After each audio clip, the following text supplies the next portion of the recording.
Ready? Good evening. Okay ભાઈ, આપણે ડોક્યુમેન્ટની વાત ચાલુ હતી અને એમાં કેટલા ડોક્યુમેન્ટ કર્યા હતા? 13. રેડી? ટોટલ છે 18. તો 13 ડોક્યુમેન્ટ રિપીટ કરી અને આશા રાખીએ કે તમને યાદ હશે. રેડી ને? ડન. તો સૌથી પહેલાં વાતની જે શરૂઆત થઈ હતી કે કોઈ પણ પાર્ટીનું તમારે નામું લખવું છે, કારણ કે પ્રેક્ટિકલ એકાઉન્ટ કેવી રીતે લખાય એ જ શીખવા તમે આવ્યા છો.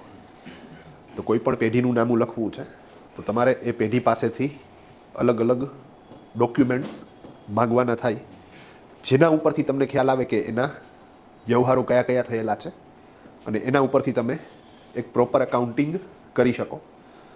તો સામાન્યતઃ તમારે વેપારી પાસેથી 18 ડોક્યુમેન્ટ લેવાના થાય. આ હું મેક્સિમમ બોલું છું. પછી ઘણા વેપારીઓ શેર બજારનું કામ ન કરતા હોય તો શેર બજારના બિલ ને એ બધી ડિટેલ્સ એને ના આવે. ઓકે, કોઈ વ્યક્તિ સર્વિસ પ્રોવાઈડર છે તો એને માલની ખરીદીના બિલ, માલના વેચાણના બિલ કે માલ ટ્રાન્સપોર્ટમાં આવે એ ડોક્યુમેન્ટ ન આવે. તો અહીંયા એ એક ખાસ મગજમાં રાખવાનું કે જે પ્રકારનો વેપારી એ પ્રકારના ડોક્યુમેન્ટ પણ 18 છે એ કેવા છે?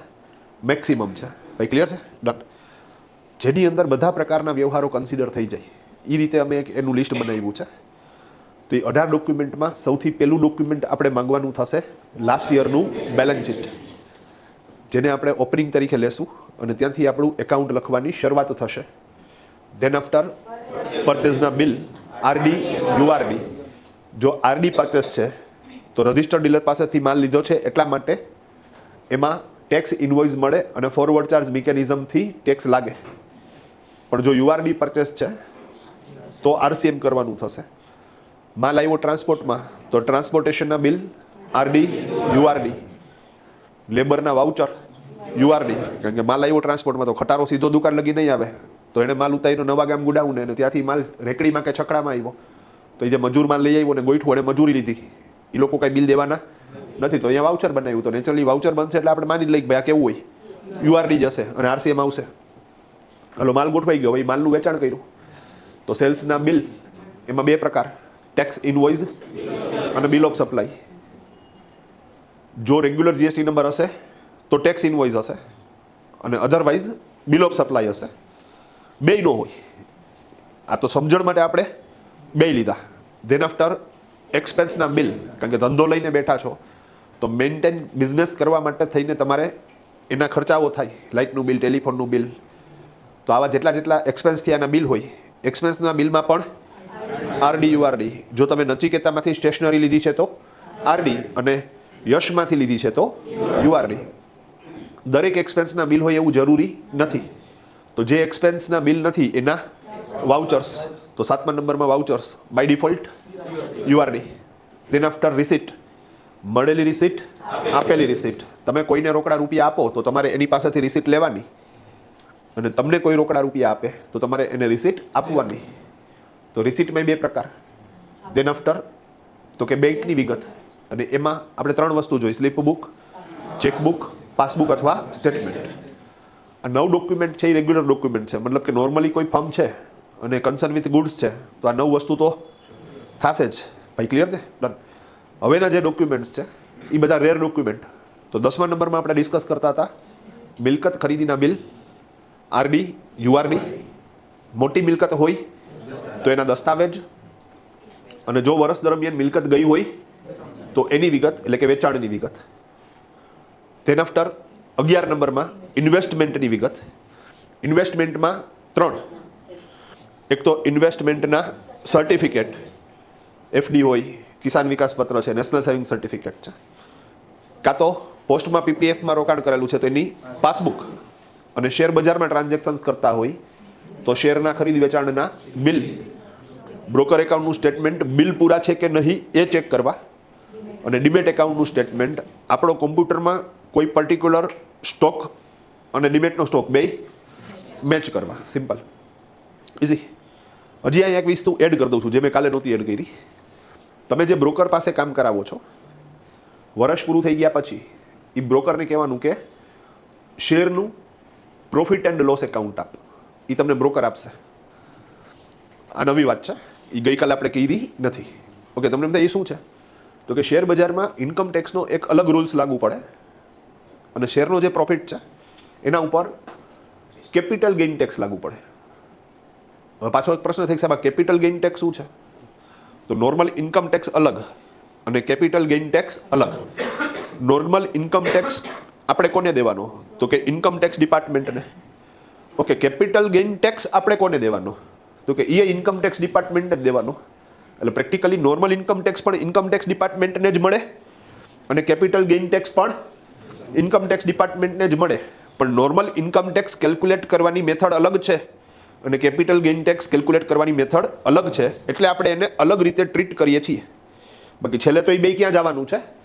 ઇન્કમ ટેક્સમાં જ. અને અગેઇન કેપિટલ ગેઇન ટેક્સ આપણે ભલે અલગ રીતે ટ્રીટ કરીએ છીએ, પણ જ્યારે ફાઇનલ ટેક્સ ભરવાનો થશે ત્યારે એ અલગથી નથી ભરવાનો. ઇન્કમ ટેક્સની અંદર જ શું કરી દેવાનો? તમારે એડ કરી દેવાનો છે. અને મજાની વાત કે પાછું એનું અલગથી રિટર્ન ફાઇલ નથી કરવાનું. તમે જે નોર્મલ ઇન્કમ ટેક્સનું રિટર્ન ફાઇલ કરો, મતલબ કે જે ઇન્કમ ટેક્સ ડિપાર્ટમેન્ટમાં હિસાબ આપો, એ હિસાબમાં જ આ કેપિટલ ગેઇન ટેક્સ સંબંધિત ટ્રાન્ઝેક્શન્સ પણ તમારે એડ કરી દેવાના. તો ફાઇનલ ઇન્કમ ટેક્સનું રિટર્ન તૈયાર કરતી વખતે તમારે કેપિટલ ગેઇન ટેક્સનું કેલ્ક્યુલેશન ભલે અલગ કર્યું હોય, પણ છેલ્લે તો એ ઇન્કમ ટેક્સના ફિગરની અંદર જ મર્જ થશે, એડ થશે. એક નાની વાત ખાલી કે એકચ્યુઅલી અમારે ડિફર કેવી રીતે કરવું કે કઈ રકમ ઉપર ઇન્કમ ટેક્સ આવશે અને કઈ રકમ ઉપર કેપિટલ ગેઇન ટેક્સ આવશે. આ ખાલી ઓળખાણ આપું છું, ડિટેલમાં વાત નથી કરતો, કારણ કે આના માટે મેં ઓલરેડી 25 લેક્ચર્સ બનાવેલા છે ઓનલાઈન, તો એ હું તમને આપી દઈશ. ભાઈ ક્લિયર છે આખી વસ્તુ? ઇઝી. તમારે એ ખાલી શું કરવું પડશે? યુટ્યુબ ઉપરથી જોઈ લેવા પડશે. આપણી ચેનલ છે સૂચક ઈ લર્નિંગ. હા, સૂચક ઈ લર્નિંગ. અને એમાં કેપિટલ ગેઇન ટેક્સના સેશન છે, એની અંદર ટીડીએસના સેશન છે, એની અંદર ટીસીએસના સેશન છે. મતલબ કે જે ટિપિકલ ટેક્સીસ છે એ બધા ટેક્સ એની અંદર બહુ નિરાતે સમજાવેલા છે. સિમ્પલ વસ્તુ. ડન. તો ઇઝી અને આરામથી. હવે તો તમને ટેવ ખબર પડી ગઈ છે મારી કેવી રીતે સમજાવે છે, તો તમે એટલો ભરોસો રાખી શકશો કે તમને એ સમજાઈ જાય. સિમ્પલ. સાથે સાથે અહીંયા ઇન્ટરેક્ટિવ સેશન હોય. તો મને ખબર છે કે તમે મને કયો પ્રશ્ન પૂછશો. એટલે અહીંયા તો તમે મને પૂછો છો ત્યારે હું જવાબ આપું છું, પણ ઓલા વિડીયોમાં તો તમે કોઈ સામે બેઠા નથી, તો તમે કયો પ્રશ્ન પૂછશો તો એ મને ખબર છે. એટલે એના હાટું થઈને અમે ડાગલો રાખ્યો છે. તો તમને જ્યારે કોઈ પ્રશ્ન મગજમાં આવશે ને ત્યારે બિલીવ કરજો, ઓલરેડી એ ડાગલો આવી જ જાહે. એ પ્રશ્ન પૂછશે તો તમને એમ થાય કે આ લે મારે આ જ પ્રશ્ન પૂછવો હતો, હા, અને પછી હું એનો જવાબ આપીશ. તો પ્રેક્ટિકલી તમને ઇન્ટરેક્ટિવ સેશન જ લાગશે. તો મજાની વસ્તુ છે ભાઈ. Okay, done. તો નોર્મલી આપણે એ સમજતા હતા કે ઇન્કમ ટેક્સ શું છે અને કેપિટલ ગેઇન ટેક્સ શું છે. તમે રૂટીન પ્રવૃત્તિ જે કરો એમાંથી જે આવક કરો એના ઉપર તમારે ઇન્કમ ટેક્સ ભરવાનો હોય. ઓકે, હું કોમ્પ્યુટર ક્લાસ ચલાવું છું, અથવા તો નામું લખું છું, અથવા કોલેજે ભણાવવા જાઉં છું, તો ત્યાંથી મને જે કાંઈ આવક થાય છે એ મારી રૂટીન આવક કહેવાય. અને એની અંદર મારે કયો ટેક્સ ભરવાનો થાય? Income tax. Hello, done. Okay, સાહેબ છે એ પોતે બિઝનેસ કરે છે, માની લો કે માલનું ખરીદ વેચાણ કરે છે, તો એમાંથી એને જે કાંઈ આવક થાય છે નેટ, બધો ધંધાનો ખર્ચો બાદ કર્યા પછી, તો એના ઉપર તમારે કયો ટેક્સ ભરવાનો સાહેબ? Income tax. ઓકે, માની લો કે સાહેબને મેન્યુફેક્ચરિંગ યુનિટ છે, તો રો મટીરિયલ પરચેસ કરે, પ્રોસેસ કરે, ફિનિશ ગુડ્સ તૈયાર કરે અને વેચે, એમાં જે કાંઈ નફો થાય અને નેટ બધો ખર્ચો બાદ કર્યા પછી એના ઉપર તમારે કયો ટેક્સ ભરવાનો? Income tax. માની લો કે સાહેબ જોબ કરે છે, તો એને જે પગારની આવક થાય, પગારની એની આવક છે રૂટીન આવક છે, તો એના ઉપર એને કયો ટેક્સ ભરવાનો? Income tax. માની લો કે બેન છે બ્યુટી પાર્લર ચલાવે છે, તો પાર્લરનું કામ છે એનું રૂટીન કામ છે, તો એમાંથી જે કાંઈ આવક થશે એના ઉપર એને દેશી ભાષામાં તમે જે રોજબરોજની પ્રવૃત્તિ કરો છો જેનાથી તમારું ઘર હાલે, એ નફો જે તમારો થાય એમાં ટોટલ આવક ઉપર નહીં, પણ આવક મેળવવા માટેનો જે ખર્ચો છે એ ખર્ચો બાદ કરવાનો. અને પછી જે નેટ પ્રોફિટ વધે, નેટ પ્રોફિટ ઉપર તમે જે ટેક્સ ભરો ઇન્કમ ટેક્સ. પણ તમે જો કોઈ મિલકતનું વેચાણ કરો, રિપીટ, તમે કોઈ, તો એ તમારું રૂટીન કામ નથી. તો એવા કેસની અંદર એ જે વેચાણ થશે એમાં જે ગેઇન થશે એને કહેવાય કેપિટલ ગેઇન, અને એના ઉપર તમે જે ટેક્સ ભરો એને કહેવાય કેપિટલ ગેઇન ટેક્સ. ભાઈ ક્લિયર છે? ઓકે, માની લો કે હું ઓફિસ વેચી નાખું છું, તો નેચરલી મેં લીધી છે એના કરતાં તો મને વધારે મળશે, પણ મારું રૂટીન કામ ઓફિસનું ખરીદ વેચાણ કરવાનું નથી. તો અહીંયા મને જે ઓફિસ વેચાણમાંથી નફો થયો એ નફો કયો કહેવાય? કેપિટલ ગેઇન કહેવાય. અને એના ઉપર મારે અલગથી ટેક્સ ભરવાનો થશે, કેપિટલ ગેઇન ટેક્સ. હા, એના નિયમો શું છે, એ ટેક્સ ન ભરવો હોય તો શું કરવાનું? માની લો કે એ ઓફિસ વેચું છું, તો સામે હું કોઈ બીજી ઓફિસ પરચેસ કરું છું, તો મને કંઈ એમાં ટેક્સમાં કંઈ ફાયદો થાય કે ન થાય? એ બધી જ વસ્તુઓ આપણા કેપિટલ ગેઇન ટેક્સના સેશનમાં છે. પણ કહેવાનો તાત્પર્ય, માની લો કે બેન પાર્લર ચલાવે છે અને એમાંથી જે આવક થાય એની રૂટીન આવક, પણ માની લો કે પાર્લરની જગ્યા જેણે વેચી નાખી, તો એમાંથી નેચરલી પૈસા તો મળશે. તો એ તમારું રૂટીન કામ નથી, પણ છતાંય આવક તો થઈ, તો એને આપણે કેવું કહેશું? કેપિટલ ગેઇન, અને એના ઉપર એ જે ટેક્સ ભરશે એ કેપિટલ ગેઇન ટેક્સ છે. ભાઈ સમજી ગયા વસ્તુ આખી? ભાઈની દુકાન વેચી નાખે તો એને નફો થવાનો જ છે, કારણ કે લીધી છે એના કરતાં તો વધારે વેચાશે, તો એ કેપિટલ ગેઇન ટેક્સમાં જશે. ઓકે, હવે હું પૂછું એનો જવાબ આપજો. ઓકે, કોઈ બિલ્ડર છે, એ પોતે 500 ફ્લેટની એક સ્કીમ બનાવે અને ફ્લેટ વેચે તો ઇન્કમ ટેક્સ, કારણ કે એ રૂટીન કામ છે. ભાઈ ક્લિયર છે? પણ પાછો એ જ બિલ્ડર પોતાનો ફ્લેટ વેચે તો કેપિટલ ગેઇન ટેક્સ. હવે એક વાત થોડીક હાઈ લેવલની કરું છું, પણ સમજાઈ જાય, કંઈ વાંધો નથી. ઘણી વખત એવું થાય, એક પ્રશ્ન એવો આવ્યો કે સાહેબ ખબર કેમ પડે, માની લો કોઈ બિલ્ડરની જ વાત લઈ લો, તો એ ફ્લેટ વેચે છે, તો આપણે કેમ નક્કી કરવું કે એણે જે ફ્લેટ વેચ્યો એ પોતાનો હતો કે વેચવા હાટુનો હતો? તો જો એ ફ્લેટ એના બેલેન્સ શીટમાં બોલતો હોય તો એ પોતાનો છે, તો એના ઉપર કેપિટલ ગેઇન ટેક્સ. પણ જો એ પોતે ફ્લેટ બનાવીને જ વેચે છે, તો એવા કેસની અંદર એના ટ્રેડિંગ એકાઉન્ટમાં બોલે, કારણ કે એણે પહેલાં જમીન લીધી હોય, તો એ જમીનની ખરીદી કરી.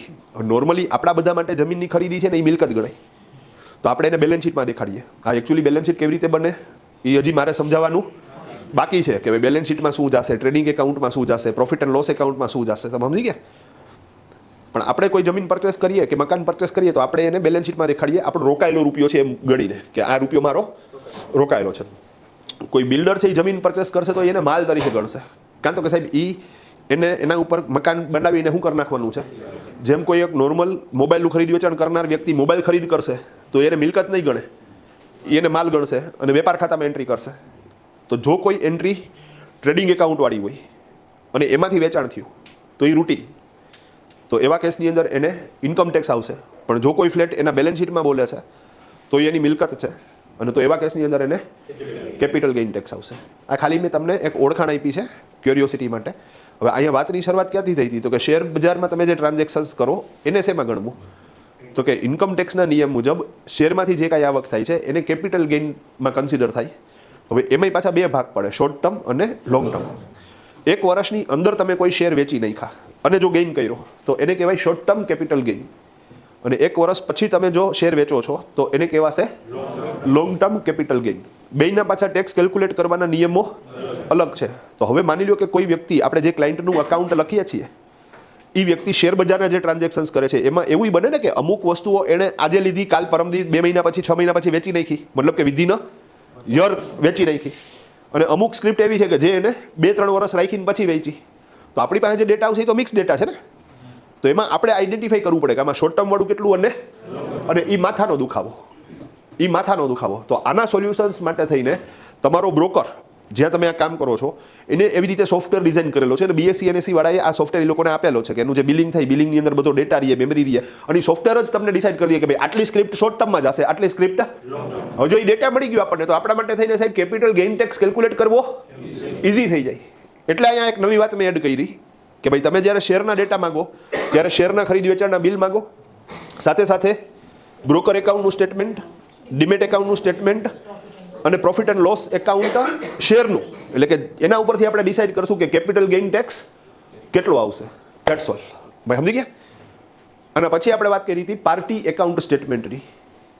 તો તમારા સપ્લાયરના ચોપડેથી આપણા ખાતાની નકલ એને પાર્ટી એકાઉન્ટ સ્ટેટમેન્ટ કહેવાય. જે એના માટે વેચાણ છે એ રકમ તમારા માટે ખરીદી છે, અને જે આપણા માટે પેમેન્ટ છે એ એના માટે રિસીટ છે. તો બેયનો ડેટા સામે ક્રોસ મળવો જોઈએ.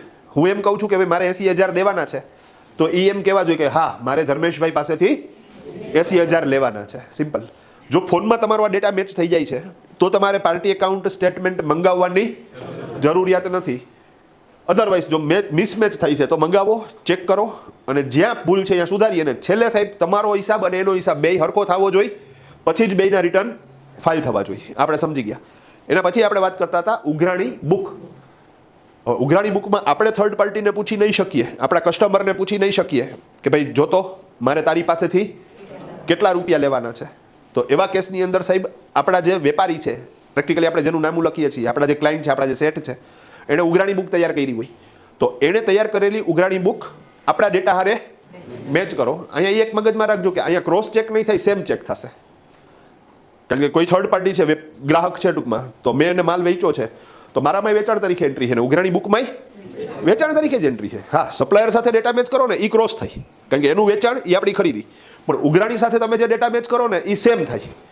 એનામાં જે વેચાણી મારામાં વેચાણ ને એનામાં જે ઉઘરાણી થઈ છે એ મારી ઉઘરાણી. એ એમ કે છે કે આટલા રૂપિયા લેવાના છે તો હું એમ જ કહું છું કે આટલા રૂપિયા લેવાના છે. મતલબ કે સેમ ડેટા બે જણાએ તૈયાર કર્યો છે. આ ક્રોસ ચેક નથી, આ સેમ ચેક છે. હાલો ડન. આટલી વાત આપણે થઈ ગઈ. ઓકે, ઉઘરાણી બુક અહીંયા લગી આવેલું હતું ને, અને પછી હવે બાકી હતું. હાલો બાકીને કમ્પ્લીટ કરીએ એટલે વાર્તા પૂરી થઈ. ડન. તો next document loan account statement. Loan account statement મોટા ભાગના લોકો આમાં હશે, કારણ કે લોકો લોન લે છે. સ્કૂટર તો કે લોન ઉપર છે, કાર તો કે લોન ઉપર છે, મકાન લોન ઉપર છે. સિમ્પલ. ધંધામાં તો કે લોન લીધેલી છે. હા ડન. તો આપણી જિંદગી છે એના ઉપર હાલે છે, લોન ઉપર હાલે છે. હા, હપ્તા ભરી રાખો, હપ્તા ન ભરો એટલે એ લોકો ધારો કે કાર લીધી ને હપ્તા ન ભર્યા તો કાર શું કરી જાય, લઈ જાય. હા, અમારા ભાઈબંધ કારના હપ્તા 3-4 ભરવાના હતા તો ન ભર્યા તો એટલે કાર લઈ ગયા. તો રિંગ રોડ બેઠો તો ઉદાસ થઈને. હા, મેં કીધું શું છે, મને કે કારના હપ્તા નહોતા ભર્યા ને તો કાર આ લોકો લઈ ગયા. મેં કીધું એમાં ઉદાસ શું કામ થશે આટલો બધો ટેન્શનમાં? મેં કીધું એ તો તું હપ્તા ભરી છે એટલે શું કરી જાય, આપી જાય. એમાં અત્યારે ટેન્શન ઉદાસ થાય? મને કે ટેન્શન એ વાતનું છે જ નહીં, કે મને છે ને અફસોસ એ વાતનો થાય છે કે લગ્ન એ કે આપણે લોન ઉપર કર્યા હોત તો એ કે હા તો ઇઝી છે. હા ડન. તને તો સમજાય જ નહીં, બરાબર ને? રેડી છે. તો હા, મગજમારી થાય. હપ્તા ભરવાનું શું કરી દો, બંધ કરી દો. હહરાને કંઈ ઉપાડવાને. હા ડન. હહરા બોલાવે, સમજાવે અને હહરા જે કીધું ને સાહેબ આપણે ગડગડા થઈ ગયા. મને કે કુમાર તમે અહીંયા આવી તો હકો હોય કે હા, કે અમારે તો દુકાને જ ઉઠી ગઈ. તો ઇઝી છે. હા, તો એ બચાડો હલવાયેલો છે. હા હું તમે સમજી ગયા ને મસ્ત કાકી. ડન. હા, પણ કે આપણે જે મૂળ વાત હાલતી હતી. હા ડન. હા, બધા ફિટ થયેલા જ છે, તું ચિંતા ન કરતો, બરાબર ને? રેડી. હવનું થાય વહુનું થાય. હાલો જાવ દો. તો આપણે જે મૂળ વાત હાલતી હતી, હા, લોન ઉપર તમે હાલો છો તો લોનની અંદર એક સિસ્ટમ છે કે તમે normally EMI easy monthly installment અને એ ઓટો ડેબિટ હોય. મતલબ કે દર મહિને તમારા બેંક ખાતામાંથી કપાઈ જાય. હવે માની લો કે 15,488 રૂપિયાનો હપ્તો છે તો પહેલા મહિને બીજા મહિને જો બેંક બેલેન્સ છે તો દર મહિને કપાતા જશે. હવે એ 15,488નો જે હપ્તો છે એમાં પ્રેક્ટિકલી જુઓ તો બે રકમ હોય. એક પ્રિન્સિપલ એમાઉન્ટ હોય અને એક ઇન્ટરેસ્ટ એમાઉન્ટ હોય.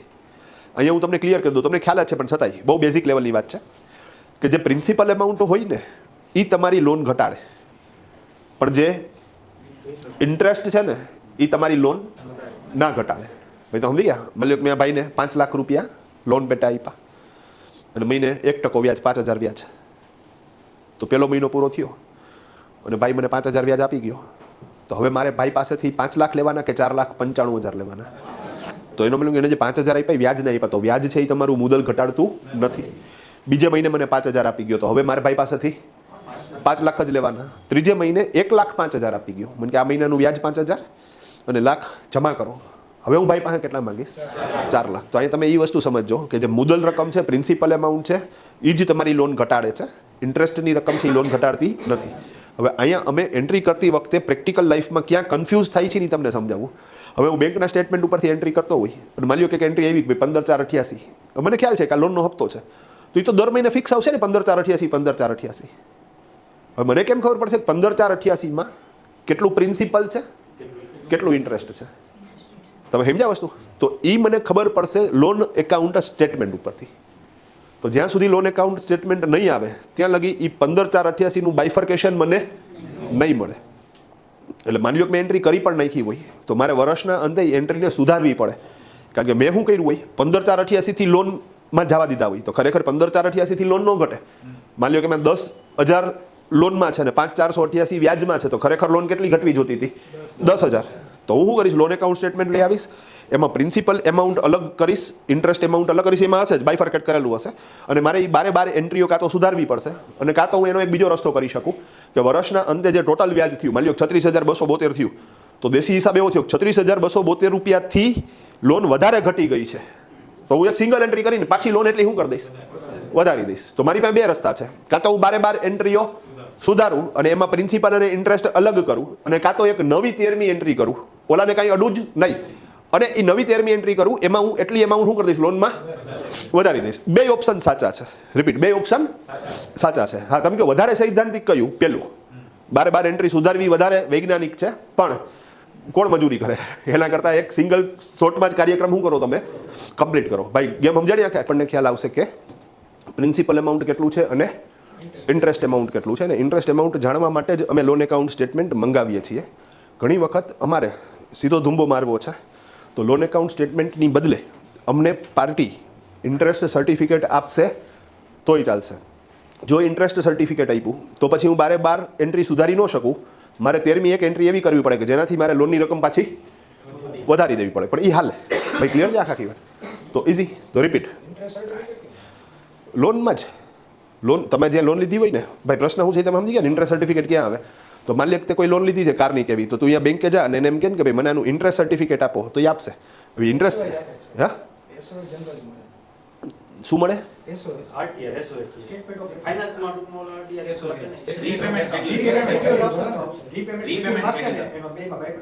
એટલે એને હું લોન એકાઉન્ટ સ્ટેટમેન્ટ બોલું છું. તમે રાહુલ બોલો કે પપ્પુ બોલો, તમે સમજી ગયા છો આખા રેડી.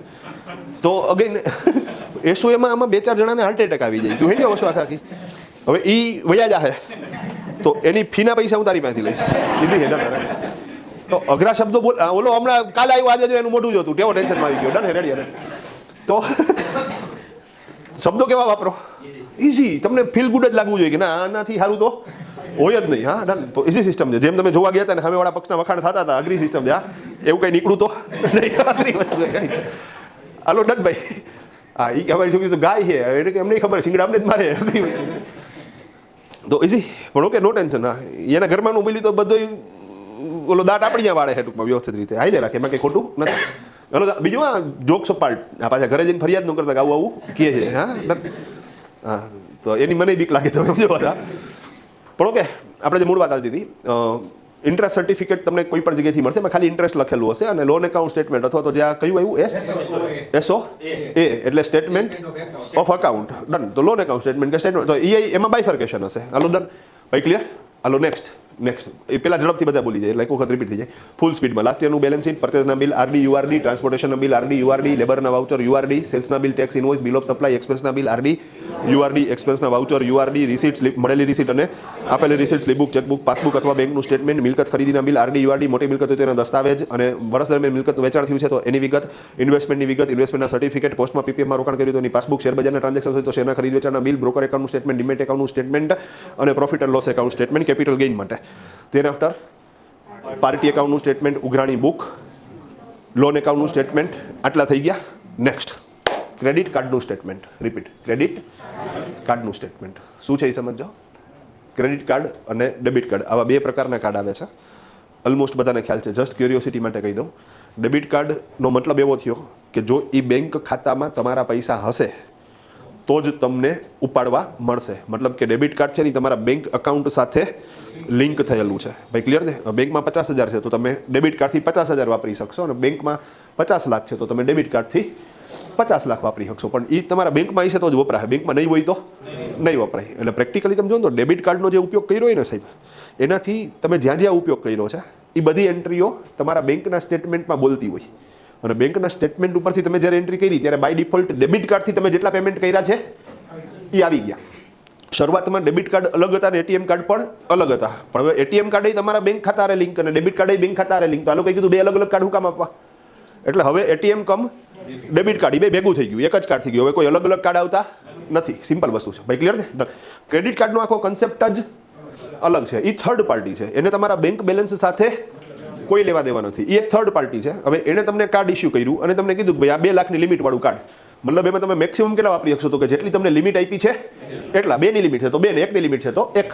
હવે તમે એ વાપરો છો તો તમારે એ પૈસા દેવાના છે કોને? તો કે એ પર્ટિક્યુલર ક્રેડિટ કાર્ડની જે કંપની છે એને દેવાના છે. પણ હા અહીંયા એટલે આ એક પ્રકારની લોન જ થઈ ને, આ એક પ્રકારની થર્ડ પાર્ટીની લોન જ થઈ. ડન.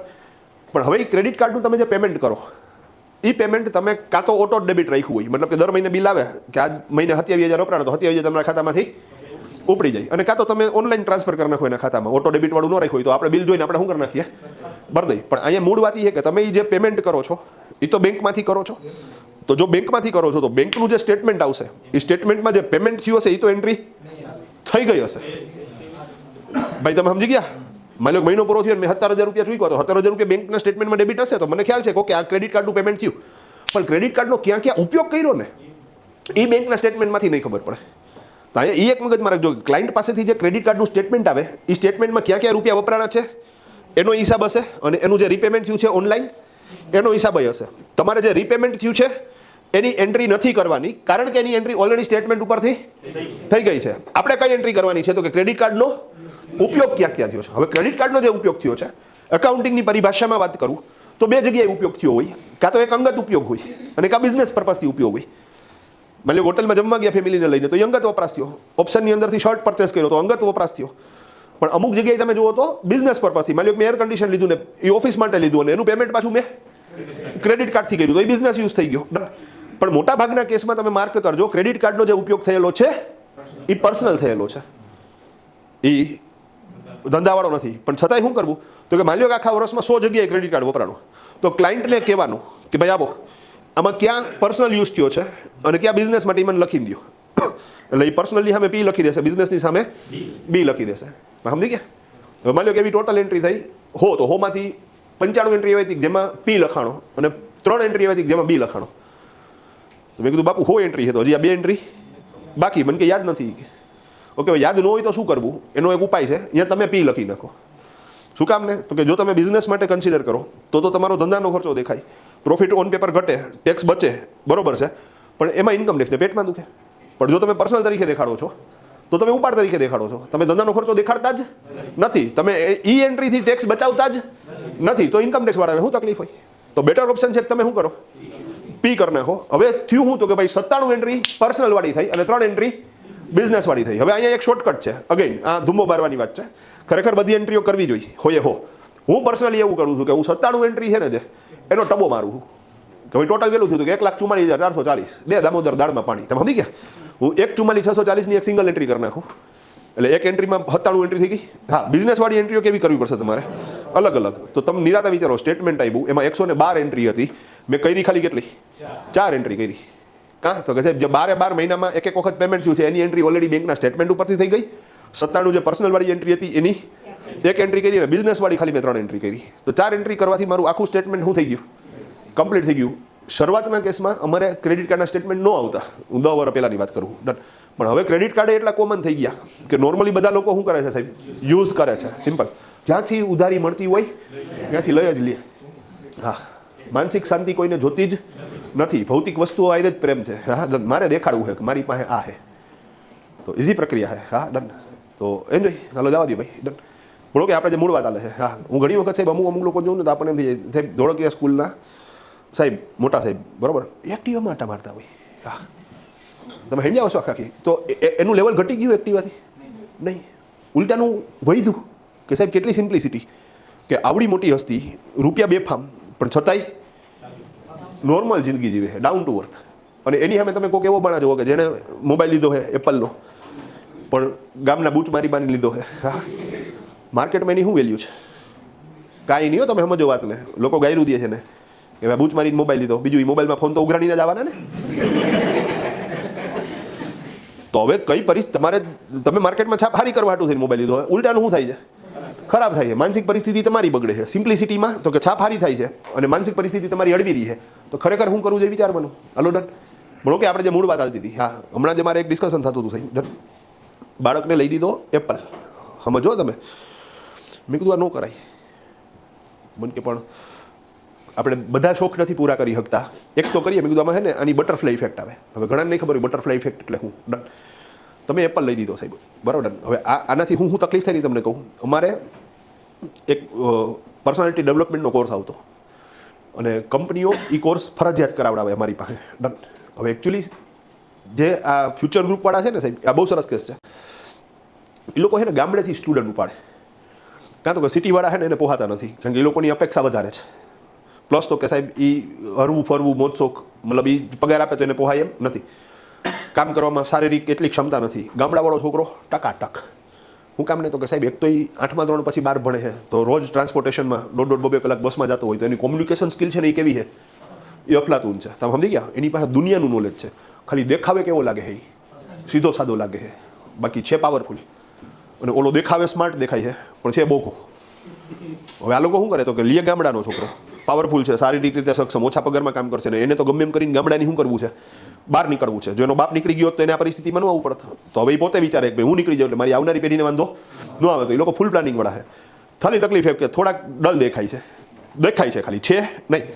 તો પર્સનાલિટી ડેવલપમેન્ટની અંદર એ 5-7 દિવસનો એક અમારે સ્પોકનનો ક્લાસીસ હોય ટૂંકમાં, કે નોર્મલી કસ્ટમર સાથે વાતચીત કેવી રીતે કરવી, ઓછું બોલવું, સાંભળવું વધારે, 2-4 શબ્દો અંગ્રેજીમાં બોલવા, પોલાઇટનેસ રાખવી, બહુ સ્પીડમાં ન બોલવું, ઉચ્ચારણ છે એ સ્પષ્ટ રાખવું. તો એવી ઘણી બધી વસ્તુઓ શીખવાડે. પછી એમાં એક નવી વસ્તુ એને એડ કરી એ કે ઓકે આપણે ટાઈને ફરજિયાત કરીએ. હવે સાહેબ આ ટાઈ છે ને એ બટરફ્લાય ઇફેક્ટ છે, જો સમજાતી હોય ને તો. ટાઈ ફરજિયાત કરે ને સાહેબ, એટલે ટાઈ ટી શર્ટ ઉપર તો હાલે નહીં, એટલે ફરજિયાત શું કરવું પડે? શર્ટ પહેરવો પડે. હવે શર્ટના 3-4 બટન ખુલ્લા રાખો તો હાલે? ઉલટાનું ટાઈમાં તો તમારે આ ઉપલું બટન બંધ રાખવું પડે. તમે સમજી ગયો? હવે તમે શર્ટ પહેર્યો છે, ઉપલું બટન બંધ રાખ્યું છે, ટાઈ પહેરેલી, અને એમાં પાછો ફંકી શર્ટ નો હાલે, તમારે ઓફિશિયલ શર્ટ જ જોશે. હવે તમે એવી રીતે ડ્રેસિંગ કર્યું તો તમે ઇન વગર રખડો? તો કે ના, ઇન તો કરવું પડે. હવે ઇન કર્યું તો તમે બેલ્ટ આપશો, બેલ્ટ આપ્યો તો નીચે સ્લીપર પહેરીને ચપ્પલ પહેરીને રખડશો. તમે બૂટ પહેરશો ને, ટૂંકમાં બૂટ મોજા પહેરશો.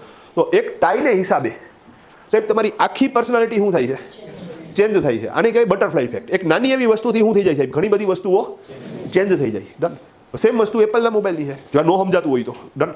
એપલનો મોબાઈલ તમે એક વખત લઈ લીધો ને સાહેબ, એટલે બ્રાન્ડ મગજમાં ઘૂસી ગઈ. હવે શું થતું કે હવે બૂટ સ્કેચરના જ જોહે, ટી શર્ટ લિવાઇઝનું જ જોહે, પેન્ટ પેપેનું જ જોહે. હા, ફોન એપલનો હોય તો ઘડિયાળ એપલની જ જોહે. તો અહીંયા સાહેબ તમારી ટોટલ, હવે ચશ્મા તમે કહો રેબનના જ પહેરીશ અથવા મેટાના પહેરીશ, એટલે હા ડન. હવે તમે ચપ્પલ ન પહેરી શકો સાહેબ, કે સાદા બૂટ ન પહેરી શકો. તમારી આખી પર્સનાલિટી શું થશે? ચેન્જ થશે, અને એ તમારા બ્લડમાં ઘૂસી જશે. પછી તમે બીજી કઈ વસ્તુ યુઝ નહીં કરી શકો. તો આ ન કરો. Easy pro. હા, જરૂરિયાત છે તો 100% કરો, નથી તો નહીં. ઘણા પાછા શું કહે કે સેફ ફોન છે, પણ મેં કીધું તારે ક્યાં આ ફોનમાંથી નેટ બેન્કિંગ કરવા છે? હા, તારે તો એન્ડ્રોઈડમાં રીલું જોવી છે, અને આમાંય રીલું જ જોવી છે. હા, તો તારે ચિંતા કરવાની કંઈ જરૂરિયાત નથી. અને એન્ડ્રોઈડમાં સેફ્ટી ફીચર્સ હોય જ છે. ક્યાં ઉપડી ગયા તમારા પૈસા? એન્ડ્રોઈડ જ વાપરો હો ને, તો વયા ગયા પૈસા. ના રે ના, ડન. તો ખોટી બધી વાર્તા હોય. આ તો ખાલી તમારે બ્રાન્ડમાં જવું હોય તો બ્રાન્ડને જસ્ટિફાઈ કરવા હાટું થઈને તમે શું કરો? 50 પ્રકારના બાના કાઢો છો. ઇઝી. પણ અગેન અહીંયા આપણે જે મૂળ વાત હાલતી હતી, હા ડન. હવે પાછું તમે એક્ટિવા લઈને નીકળો તો ન હાલે, તમારે જોઈ પાછું વાઈફાઈ બાઇક વ્યવસ્થિત રીતે. હા, તો આ બધી સિસ્ટમ છે ટૂંકમાં. આપણે એમાં પડવું નથી, પણ આપણે જે મૂળ વાત હાલતી હતી, ક્રેડિટ કાર્ડનું સ્ટેટમેન્ટ, વાર્તા પૂરી. Next document, credit note, debit note શું છે એ સમજાવું. સાથે સાથે એક બીજી ચોખવટ કરી દઉં કે ઓલા જે શરૂઆતમાં 9 ડોક્યુમેન્ટ કીધા ને, એની હારે તમે આને એડ કરી શકો. કારણ કે આ જે ક્રેડિટ નોટ, ડેબિટ નોટ છે ને, એ પણ રૂટીન ડોક્યુમેન્ટ છે. રિપીટ, એ પણ રૂટીન છે. ઓકે, શું છે એ તમે સમજો. આપણું નોર્મલ બિઝનેસ ટ્રાન્ઝેક્શન છે એ શું છે? તો કે માલની ખરીદી કરવી અને માલનું વેચાણ કરવું. આપણી મૂળ મેઇન એક્ટિવિટી થઈ ને. હવે માલ જે તમે વેચો છે, ત્યાંથી માલ પાછો આવશે. આવું થઈ શકે? આ રૂટીન છે. તો આપણે એને ક્રેડિટ નોટ આપવાની. રિપીટ, આપણે એને ક્રેડિટ નોટ આપવાની. અને આપણે જે સપ્લાયર પાસેથી માલ પરચેસ કર્યો છે, ક્યારેક આપણે એને માલ શું કરીએ? પાછો મોકલાવીએ. તો એ સપ્લાયર આપણને ક્રેડિટ નોટ આપે. તમે અહીંયા નિરાતે સમજ્યા હોય તો બે બાજુ ક્રેડિટ નોટ જ આવી. તો ભલે બે બાજુ ક્રેડિટ નોટ આવી, પણ આપણા કસ્ટમરે આપણને માલ પાછો આપ્યો હોય અને આપણે એને આપીએ તો એને ક્રેડિટ નોટ કહેવાય. અને આપણા સપ્લાયરને આપણે માલ આપ્યો અને એના બદલામાં એણે આપણને જે ક્રેડિટ નોટ આપી એને આપણે ગણવાની ડેબિટ નોટ. ભાઈ સમજી ગયા?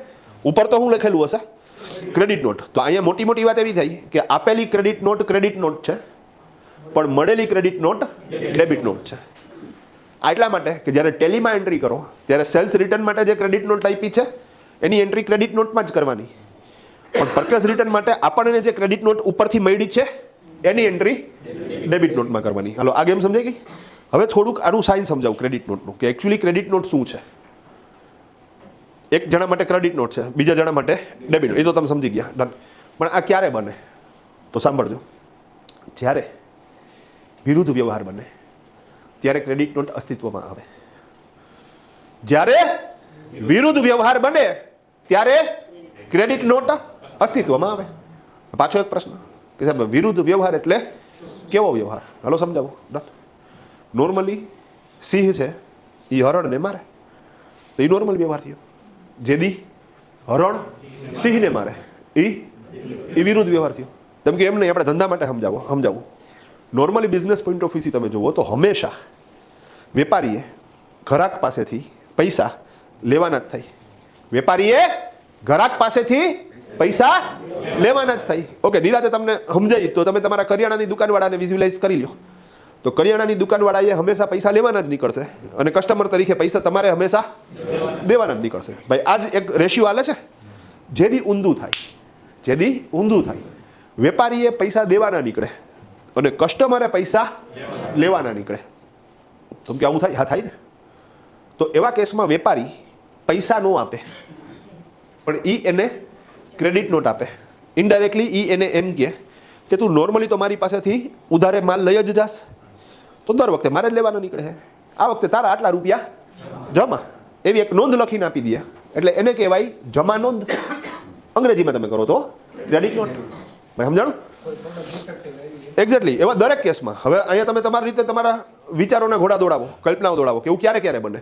તો કે એમાં એક રીઝન તમે હમણાં જ કીધું તમને કે જો સેલ્સ રિટર્ન થયું, માની લો ભાઈ પૈસા માલ લઈ ગયો પણ માલ એ મને પાછો આપી ગયો.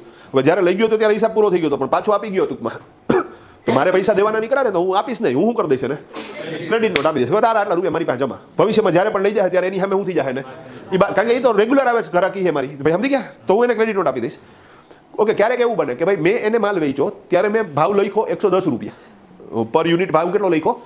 110 રૂપિયા લખ્યો. હવે 110 રૂપિયા લખે મેં એને માની લ્યો કે ફોર એક્ઝામ્પલ 11,000 રૂપિયાનું બિલ બનાવીને આપ્યું. સમજી ગયા? પછી જણ આવ્યો મારી પાસે, મને કે ધર્મેશભાઈ હું ચેક નથી કરતો એટલે તમે છેતરો છો. મેં કીધું કાં શું થઈ ગયું? મને કે આનો ભાવ તો 100 રૂપિયા થઈ ગયો, તમે 110 ચડાવ્યા છે. મેં કીધું ઉભો રે બિલ આપ. એટલે એને બિલ આપ્યું. હવે એ બિલ તો સાહેબ ઓલરેડી જીએસટી પોર્ટલ ઉપર ચડી ગયું હોય ને, તો હવે બિલ મોડિફાઈ ના થાય. તો એવા કેસની અંદર હું એને કહીશ કે ભાઈ એક કામ કરો, મારી ભૂલ છે, હું તને રેટ ડિફરન્સના 10 રૂપિયા લેખે 1,000 રૂપિયાની ક્રેડિટ નોટ આપી દઉં છું. ભાઈ સમજી ગયા? તો મેં 1,000 રૂપિયાની ક્રેડિટ નોટ આપી દીધી, એટલે એના રૂપિયા એટલા શું કરી દીધા મેં જમા લઈ લીધા. ભાઈ ઓકે થઈ જાય. ક્યારેક એવું બને કે આપણા ક્લાયન્ટે આપણા વતી કાંઈ ખર્ચો કર્યો છે. માની લો કે આ ભાઈ છે એ ફોર એક્ઝામ્પલ જુનાગઢમાં છે. ક્યાં છે? એ અમારો કસ્ટમર છે. ઓકે, અમે શું વેચીએ છીએ એને? તો કે અમે એને રસના વેચીએ છીએ. શું વેચીએ? હવે અમારા રસનામાં સાહેબ અમે ડિસ્ટ્રીબ્યુટર, એ પોતે જુનાગઢનો હોલસેલર. મેં એને ફોન કર્યો, મેં કીધું આપણે શિવરાત્રીનો મેળો થાય? મને કે થાય. મેં કીધું ટ્રાફિક મને કે ઘણો હોય સાહેબ, 5-1 લાખ માણસો આવે. મેં કીધું રસનાની એક નવી પ્રોડક્ટ લોન્ચ થાય છે, તું એક કામ કર, અહીંયા મેળાની અંદર એક સ્ટોલ નાખ. જો બિઝનેસ આપણા બેયનો છે, રસનાનું વેચાણ વધશે તો હોલસેલર તરીકે એને ફાયદો થશે, ડિસ્ટ્રીબ્યુટર તરીકે મને ફાયદો થશે અને કંપનીને ફાયદો થશે. સિમ્પલ. તું અહીંયા એક સ્ટોલ નાખ, સ્ટોલનું ભાડું તું અત્યારે ચૂકવી દેજે, હું તને રસનાના પેકેટ મોકલાવું છું. સિમ્પલ. તું દૂધ લઈ આવજે, આ દૂધમાં નાખીને પીવાની વસ્તુ છે. બરફ લઈ આવજે, 2 છોકરાઓ રાખજે સર્વિંગ કરવા, અને બધાને એક પ્યાલી મફતમાં પીવડાવજે, ખાલી ટેસ્ટિંગ માટે, એડવર્ટાઇઝમેન્ટ. અત્યારે જે ખર્ચો થઈ તું કરી નાખજે અને એ હું તને આપી દઈશ. મને કે ઓકે. હવે એને 50,000નો ખર્ચો કર્યો, તો હવે મને 50,000ના બિલ મોકલશે કે ભાઈ મેં આટલું સ્ટોલનું ભાડું ચૂક્યું, કેટરિંગવાળા બહેનોને આટલા રૂપિયા આપ્યા, સર્વિંગ કરવા છોકરાઓને આટલા રૂપિયા આપ્યા, ડિસ્પોઝેબલ ગ્લાસ આટલા રૂપિયાના આવ્યા, બરફ આટલા રૂપિયાનો આવ્યો, દૂધ આટલા રૂપિયાનું આવ્યું. એ મને આખું આપે ડિટેલ્સ. એટલે મારે એને 50,000 દેવાના ને, હું 50,000 આપીશ નહીં. હું શું કરીશ? ક્રેડિટ વાપર કે ભાઈ તારા 50,000 મારી અહીંયા જમા, આલે ક્રેડિટ નોટ. એટલે ભવિષ્યમાં માની લો 5 લાખનો માલ લઈ ગયો તો હવે એને 4.5 જ દેવાના થાય. ભાઈ સમજાણી વાત આખી? તો ક્રેડિટ નોટ એવા દરેક કિસ્સામાં બનશે કે જે કિસ્સામાં વેપારીએ પૈસા દેવાના નીકળે અને કસ્ટમરે પૈસા લેવાના નીકળે. વેપારી આપે છે એટલે વેપારીના પોઈન્ટ ઓફ વ્યૂથી એ ક્રેડિટ નોટ છે અને કસ્ટમરના પોઈન્ટ ઓફ વ્યૂથી એ ડેબિટ નોટ છે. આટલું સમજાઈ ગયું? હવે એમાં એક વાત નવી એડ કરી દઉં. ક્યારેક એવું બને કે સાહેબ વેપારી ક્રેડિટ નોટ દેવા માટે સક્ષમ ન હોય, તો એવા કેસમાં ઘણી વખત કસ્ટમર સામેથી એક નોટ મોકલાવે. અહીંયા ઉપરવટ થવાની વાત આવી કે ભાઈ જુઓ, મેં તમારા વતી 50,000નો ખર્ચો કર્યો, તો અમારે તમારી પાસેથી 50,000 લેવાના. મેં એવી એન્ટ્રી મારા ચોપડે કરી નાખી છે, આ એક ડોક્યુમેન્ટ મોકલાવું છું, તમે તમારા ચોપડે શું કરી નાખજો આ એન્ટ્રી, તો એના ઉપર ડેબિટ નોટ લખેલું હશે. ભાઈ સમજી ગયા? જો કસ્ટમર બનાવે તો ડેબિટ નોટ લખેલું હશે અને વેપારી બનાવે તો ક્રેડિટ નોટ લખેલું હશે. પણ મતલબ શું થશે? તો કે વેપારી માટે એ ક્રેડિટ નોટ છે અને કસ્ટમર માટે એ ડેબિટ નોટ છે. ઉપર શું લખાણ છે એની યારે કોઈ લેવા દેવા નથી. That's all. ભાઈ ક્લિયર છે આખી વસ્તુ? હાલો ડન. તો easy. Next document 80C, 80D, 80G ના પુરાવા. અને હવે નેક્સ્ટ ફાઇનાન્શિયલ યરથી આ વસ્તુ નીકળી જશે. અત્યારે સાહેબ ટેક્સ કેલ્ક્યુલેટ કરવા માટે 2 અલગ અલગ મેથડ છે. એક ઓલ્ડ રિજીમ અને એક ન્યૂ રિજીમ. ઓલ્ડ રિજીમની અંદર તમને અમુક ડિડક્શનના બેનિફિટ મળે છે અને એ કઈ સેક્શન હેઠળ મળે છે? તો કે 80C 80D 80G હેઠળ મળે છે. ભાઈ ક્લિયર છે? ન્યૂ રિજીમની અંદર સાહેબ આવા કોઈ ડિડક્શનનો ફાયદો નથી મળતો. પણ જો કોઈ ઓલ્ડ રિજીમથી ટેક્સ કેલ્ક્યુલેટ કરે છે તો ટેક્સ બચાવવા માટે આ ત્રણેયના પુરાવા તમારે દેવા પડશે. હવે આ છે હું એકચ્યુઅલી ખાલી મોટું બોલું છું. તો 80C છે એ ઇન્વેસ્ટમેન્ટ છે. માની લો કે તમને સરકાર એમ કે ભાઈ 5 લાખ લગી ટેક્સ નથી ભરવાનો, પણ માની લો કે તમારી આવક 6.5 લાખની થઈ ગઈ તો તમારે ઉપલા 1.5 લાખ ઉપર શું કરવું પડે? ટેક્સ ભરવો પડે. પણ જો તમે 1.5 લાખ રૂપિયા અંડર સેક્શન 80C હેઠળ માન્ય રોકાણમાં ઇન્વેસ્ટ કરી આપો તો તમારે ટેક્સ ભરવાનો થતો નથી. પણ એ ગમે આ રોકાણ નથી કરવાનું. 80C એ કીધું છે એમાં જ રોકાણ કરવાનું છે. તો 80C એ ક્યાં ક્યાં કીધું? આજનું તમારું હોમવર્ક ગૂગલમાં સર્ચ કરી લેજો કે 80Cમાં કયા કયા ઇન્વેસ્ટમેન્ટ બાદ મળે. મોટું બોલી જાવ ખાલી. તો સાહેબ PPF, EPF employed provident fund, LIP life insurance premium, પછી LICનું હોય કે કોઈ બીજી પ્રાઇવેટ કંપનીનું હોય, પણ જીવન વીમા પ્રીમિયમ હશે એ તમને 80C હેઠળ શું થાય? બાદ મળશે. ઓકે, તમારા 2 બાળકોની સ્કૂલની ફી તમને 80C હેઠળ બાદ મળે. એ જ રીતે દીકરી ઘરે છે, 10 વર્ષની ઉંમર થાય ત્યાં સુધી તમે એનું એક ખાતું ખોલાવી શકો, સુકન્યા ખાતું, અને સુકન્યા ખાતામાં પૈસા નાખ્યા તો તમને એ રૂપિયા 80C હેઠળ બાદ મળે. હા, ખાતું ખુલેલું હશે, પછી દીકરી મોટી થઈ જશે તોય તમે એના ખાતામાં શું કરી શકશો? જમા કરાવી શકશો. હાલો સુપરભાઈ, ડન. ઓકે, એ જ રીતે 2 બાળકોની સ્કૂલની ફી 80C હેઠળ બાદ મળશે. ઓકે, 3 વર્ષના ઇક્વિટી લિંક્ડ મ્યુચ્યુઅલ ફંડ છે, 5 વર્ષથી વધારે સમયની નેશનલાઇઝ બેંકની ટેક્સ સેવર FD છે, ટેક્સ સેવર બોન્ડ છે. તો ઘણી બધી એવી જગ્યાઓ છે કે જે તમને 80C હેઠળ બાદ મળે. NSE નેશનલ સેવિંગ સર્ટિફિકેટ છે એ બાદ મળશે. તો આ બધી રકમ બાદ મળતી હોય.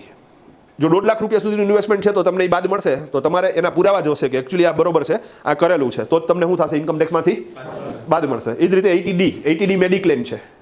તો મેડિક્લેમની અંદર અમુક નિયમો છે કે ભાઈ ટૂંકમાં મા બાપ માટેનું મેડિક્લેમનું પ્રીમિયમ ભરતા હોય તો 50,000 રૂપિયા સુધી બાદ મળે. તમારું અને તમારા પરિવારનું, મતલબ કે તમારા વાઈફ અને તમારા સંતાનો, એનું મેડિક્લેમનું પ્રીમિયમ ભરતા હોય તો 25,000 બાદ મળે. ફૂલ બોડી ચેકઅપ કરાવો તો 5,000 બાદ મળે.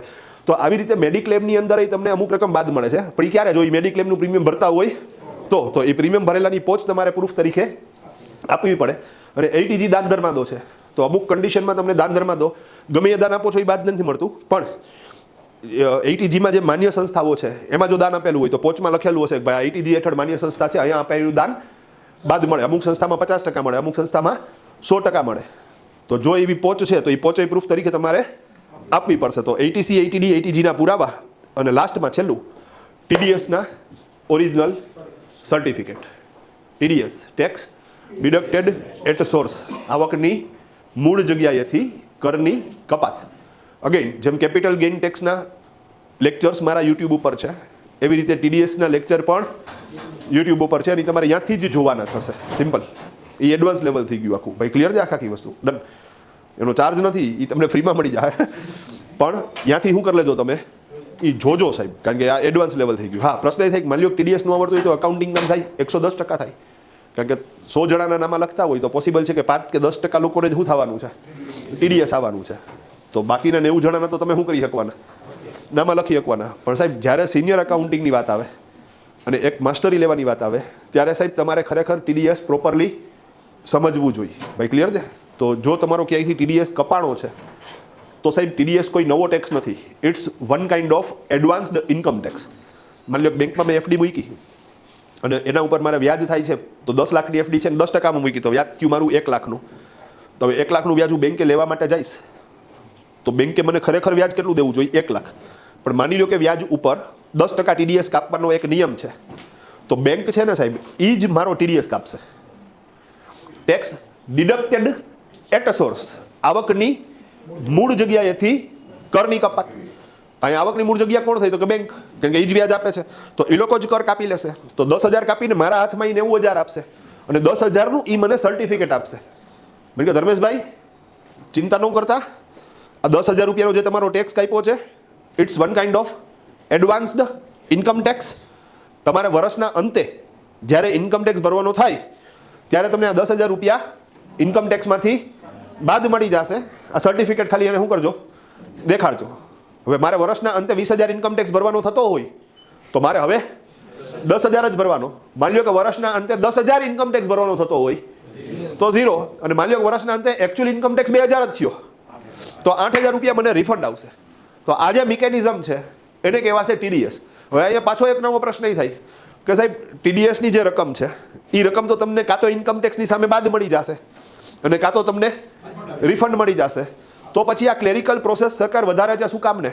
કારણ કે આ પ્રક્રિયાની અંદર જેણે એટલે કે બેંકવાળાએ અથવા તો જે કંઈ થર્ડ પાર્ટી છે એને ટીડીએસ કાપ્યો તો એને પ્રક્રિયા કરવી પડી ને, એને ટાન નંબર એપ્લાય કરવો પડે, એને ટીડીએસ કાપવો પડે, યાદ કરીને દર મહિને ટીડીએસ જમા કરવો પડે, એને ટીડીએસનું રિટર્ન ફાઇલ કરવું પડે, એને સામેવાળી પાર્ટીને સર્ટિફિકેટ આપવું પડે, અને સામેવાળી પાર્ટીએ પાછા ઘણા બધા કામ કરવાના અને યાદ રાખીને સર્ટિફિકેટ રજૂ કરવાનું. જ્યારે ખરેખર આની અંદર સરકારને ₹1 વધારાનો ટેક્સ તો મળતો નથી. તો પછી સાહેબ આ શું કામ કરે છે? તો કે સરકાર એ જોવે છે કે હું મારી જે આવક છે, ઓલી વ્યાજની આવક કેટલા રૂપિયાની હતી? 1 લાખની, એ હું ચોપડે આવક તરીકે દેખાડું છું કે નહીં? તમે સમજી ગયા? હવે સરકાર જોવે ભાઈ ધર્મેશભાઈ આવક દેખાડી, એમાં ₹1,00,000 બેંકની વ્યાજની આવક દેખાડી છે, તો કે ના, અરે ભાઈ કે હું કામ નથી દેખાડી? જ્યારે અમને તો ખબર છે કે 10% લેખે જો ટીડીએસ કપાણો છે ₹10,000 તો એની 100% લેખે ટોટલ આવક થાય ₹1,00,000. જો ચોપડે આવક દેખાડેલી નથી તો એનો મતલબ એમ કે અનડિસ્ક્લોઝડ ઇન્કમ કન્સિડર થઈ અને એના ઉપર સરકાર તમારી પાસેથી ટેક્સ અને પેનલ્ટી લઈ શકે. તો અહીંયા આપણે ધ્યાનમાં શું રાખવાનું? તો કે જો કોઈ વ્યક્તિનો ટીડીએસ કપાણો છે, કોણ કાપે છે એની વાત નથી કરતો, જો કોઈનો ટીડીએસ, તો એણે એ ધ્યાન રાખવું પડશે કે જે આવક ઉપર ટીડીએસ કપાણો છે એ આવક તો એણે ફરજિયાત ચોપડે દેખાડવી જ પડશે. એ કર ચોરી ન કરી શકે, આવક ઓછી ન દેખાડી શકે, એટલા માટે આ મિકેનિઝમ છે. સમજી ગયા તમે વસ્તુ? ઓકે, આ ખાલી મેં મોટી વાત કરી છે. બાકી એકચ્યુઅલી ટીડીએસના લેક્ચર્સ તમે સમજતો તો એમાં 20-25 લેક્ચર છે, તો તમને બહુ ડિટેલમાં સમજાયું છે. અને એ બધા લેક્ચર 15-15, 20-20 મિનિટના છે. એ કોઈ 1.5 કલાકવાળા લેક્ચર નથી. હા, તો એમાં હું બહુ એમાં મારે કાંઈ જોક્સ કરવાની જરૂરિયાત નથી. અહીંયા તમારે કરવું એટલે આટલું પડે ભાઈ હું આખા દિના થાકી નહીં હોય તમે, તો મારે અહીંયા પાછા પકડી રાખવા આટલું થઈને 2-4 નવી વાત કરવી પડે. ઓલામાં તો કે ઓલામાં તમે કંટાળશો તો મૂકી દેવો, જ્યારે ફ્રેશ હશો ત્યારે જોવો. અહીંયા એન્ટરટેન કરવાની જરૂરિયાત નથી, અહીંયા જરૂરિયાત છે. તો બે અલગ અલગ માહોલ છે. હાલો જવા દો ભાઈ, ગેમ સમજાણી આખી. તો ઇઝી પ્રોસેસ. તો ટોટલ ડોક્યુમેન્ટ થઈ ગયા 18. એકવાર ઘડી લઈ પછી આપણે રજા લઈ લઈ ભાઈ, બરોબર છે? અને હોમવર્કમાં એક કામ કરજો, 18 લખીને આવજો, પણ અહીંયા મને દેખાડતા નહીં, મારે જોવું જ નથી હોમવર્ક ભાઈ. ઇઝી મોબાઈલમાં બોલીને તમે તમારી રીતે લિસ્ટ બનાવી નાખશો તોય હાલશે, એમને બોલી નાખશો તોય હાલશે. તો ઇઝી સેલ્ફ ડિસિપ્લિન વાળો કાર્યક્રમ રાખશું આપણે. ઇઝી. તો 18 ડોક્યુમેન્ટ. હાલો ભાઈ, સૌથી પહેલા લાસ્ટ યરનું બેલેન્સ શીટ, પરચેસના બિલ આરડી યુઆરડી, ટ્રાન્સપોર્ટેશનના બિલ આરડી યુઆરડી, લેબરના વાઉચર યુઆરડી, સેલ્સના bill, tax invoice, bill of supply, એક્સપેન્સના બિલ આરડી યુઆરડી, એક્સપેન્સના વાઉચર યુઆરડી, રિસીટ, મળેલી રિસીટ, આપેલી રિસીટ, બેંકની વિગત, સ્લીપબુક, ચેકબુક, પાસબુક અથવા સ્ટેટમેન્ટ, મિલકત ખરીદીના બિલ આરડી યુઆરડી, મોટી મિલકત હોય તો એના દસ્તાવેજ, અને વર્ષ દરમિયાન મિલકત ગઈ છે તો એની વિગત. 11 નંબરમાં ઇન્વેસ્ટમેન્ટની વિગત, ઇન્વેસ્ટમેન્ટના સર્ટિફિકેટ, પોસ્ટમાં પીપીએફમાં રોકાણ કર્યું હોય તો એની પાસબુક, શેર બજારમાં ટ્રાન્ઝેક્શન્સ કર્યા હોય તો શેરના ખરીદ વેચાણના બિલ, બ્રોકર એકાઉન્ટનું સ્ટેટમેન્ટ, ડીમેટ એકાઉન્ટનું સ્ટેટમેન્ટ, પ્રોફિટ એન્ડ લોસ એકાઉન્ટનું સ્ટેટમેન્ટ, કેપિટલ ગેઇન ટેક્સ માટે. Hello, then after party account statement, loan account statement, ઉઘરાણી બુક. હાલો, આવી ગયું વચ્ચે, બરોબર ને? ઓકે, પાર્ટી એકાઉન્ટ સ્ટેટમેન્ટ પછી ઉઘરાણી book, then after loan account statement, then after credit કાર્ડનું statement, credit note, debit note, ATC, ATD, એટીજીના પુરાવા અને ટીડીએસના સર્ટિફિકેટ. That's all. આ સમજણ એટલા માટે જરૂરી હતી કે સાહેબ આ તમારું પ્રથમ કાર્ય છે. જો તમે અહીંયા જ અધૂરા ડોક્યુમેન્ટ માંગ્યા અને ઓલાએ અધૂરા ડોક્યુમેન્ટ આપ્યા તો તમારું જેટલું લખ્યું છે એટલું ભલે સાચું લખાણું, પણ નામું તો ખોટું થઈ ગયું ને.